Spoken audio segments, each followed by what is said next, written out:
تطورات أزمة رونالدو أين وصلت عيسى؟ يا اهلا فيك. اولا في البدايه السلام عليكم، تحيه طيبه لك وللمتابعين والمشاهدين الكرام. طبعا بكل تاكيد يمكن هو اكثر موضوع استثير الفتره الماضيه موضوع كريستيانو رونالدو او غضب رونالدو، وانا اعتقد انه ربما يكون مبرر نوعا ما بالنسبه لرونالدو. طبعا اكيد رونالدو اتى هنا للدوري السعودي لتحقيق عده مكتسبات. احنا شاهدنا الان الانظار كيف اصبحت متجهه للدوري السعودي بسبب وجود رونالدو. خلينا نقول بكل صراحه نشوف الان استقبال بعثه النصر في اي دوله يسافر لها الفريق النصراوي، نجد جماهيريه كبيره لا نشاهدها صراحه في بعض الفرق السعوديه، فبالتالي تاثير رونالدو تاثير قوي وقوي جدا. حتى الان المدرجات اصبح نشاهد من جميع الجنسيات، هذا بالنسبه لرونالدو. طبعا رونالدو لديه متطلبات وللاسف انها لم تلبى. حينما انا صراحه يعني واقعيا يمكن لا يلام رونالدو، لانه حينما يرى رغباته لا تنال وغاياته لا تدرك، بينما في المقابل يجد انديه اخرى تعقد صفقات بالملايين وعدد كبير من الاستقطابات خلال الفتره الشتويه، ثم يصطدم رونالدو بأن هل يحق له كلاعب المطالبة بهذه المطالبات اللي ذكرتها؟ كلاعب أتكلم عيسى.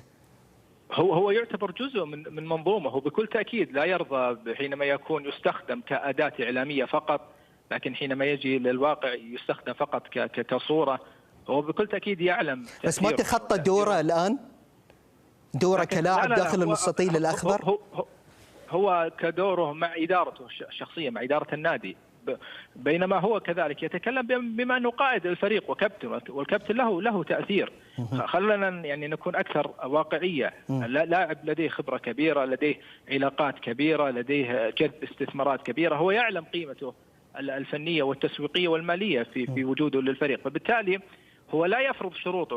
هو لديه الرغبات يرجى ان تلبى كما لبت لغيره. حينما لو لاحظنا الموسم الماضي بنزيما هو من كان جزء من ضمن فريق صنع فريق الاتحاد بقدوم لوران بلان المدرب الفرنسي، يعني صنع فريق فرنسي داخل الاتحاد، وكذلك حسام عوار ودانيو بيريرا وموسى ديابي، يعني بنى فريق اتحادي.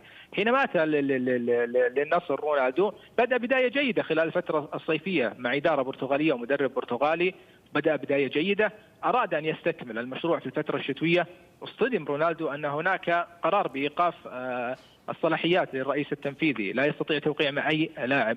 للأسف كانت فترة خجولة جدا. النصر صحيح. خلال الفترة الشتوية لم يعز صفوفه إلا بلاعب أولمبي عراقي اللي هو حيدر عبد الكريم، يعني لاعب جيد لكنه صغير في العمر. بينما في الجانب الآخر من العاصمة الهلال أبرم 8 صفقات أبرزها كريم بنزيما. حتى النصر كان محتاج إلى محور دفاعي اللي هو كانتي، رحل من الاتحاد لم يأتي النصر، ذهب إلى الدوري التركي، بينما بنزيما رحل من الاتحاد ذهب إلى الهلال، فبالتالي اختلفت موازين القوى.